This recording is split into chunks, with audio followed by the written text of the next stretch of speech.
Thank you Jahangir সবাইরে আমাদেরকে এইভাবে সাপোর্ট করে যাবেন। লিটন যখন সাপোর্ট চাইছেন ড্যারেন সামির মুখে তখন বিশ্বজয়ী হাসি। অধিনায়ক সামির পর এবার ইতিহাস রচনা করলেন কোচ ড্যারেন সামি। প্রথমবারের মতো দেশের বাইরে দলটি পেল প্রতিপক্ষকে হোয়াইট ওয়াশ করার স্বাদ। চলতি বছরে 15 ম্যাচে মাত্র 3 জয় পাওয়া ক্যারিবীয়দের নিয়ে টাইগারদের ডেরায় এসে তাদের করে গেলেন ধবল ধোলাই। টানা 7 সিরিজ হেরে যখন উড়ছে ক্যারিবীয়রা, সেখানেই যেন মুখ থুবড়ে পড়ল বাংলাদেশ।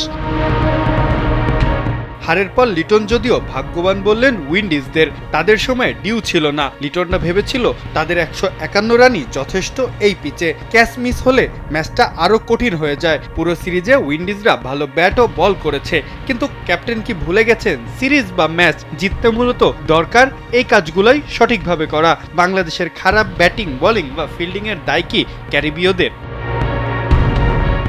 এই যেমন টাইগারদের 151 রানের মধ্যে 89 রান একাই করেছেন তামিম, তাও আবার মাত্র 62 বলে, অর্থাৎ বাকি 56 বলে 10 ব্যাটার করেছেন 62 রান, তাও কিনা এক্সট্রা 5 রান সহ। এমন পারফরমেন্স নিয়ে কি জয় আশা করছেন বাংলাদেশের কাপ্তান? সব দায় কি শিশিরের উপরেই দিয়ে দেওয়া যায়? যদিও দর্শকদের ধন্যবাদ দিয়ে লিটন বলেছেন প্রত্যাশিত খেলাটা তারা খেলতে পারেনি, তবে তাদের সাপোর্ট করে যেতে, যখনই তারা খেলবেন ভালো কিছু দেওয়ার চেষ্টা করবেন। অনেকেই তাই প্রশ্ন ছুড়ে দিচ্ছেন, এই কি তবে ভালো খেলার ঝলক? ব্যাটাররা ধারাবাহিকভাবে ব্যর্থ হলেও প্রতিটা সিরিজেই ভালো করেছেন বোলাররা, তবে এদিন হলো না সেটিও। তাসকিন খরচ করেছেন 50 রান, শরীফুল করেছেন মাত্র 2 ওভার, উইকেট পেলেও রিশাদ ছিলেন এক্সপেন্সিভ।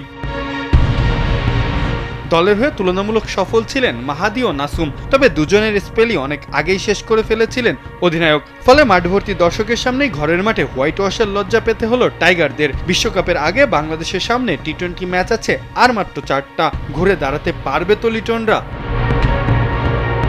মাহফুজ আহমেদ, কালবেলা।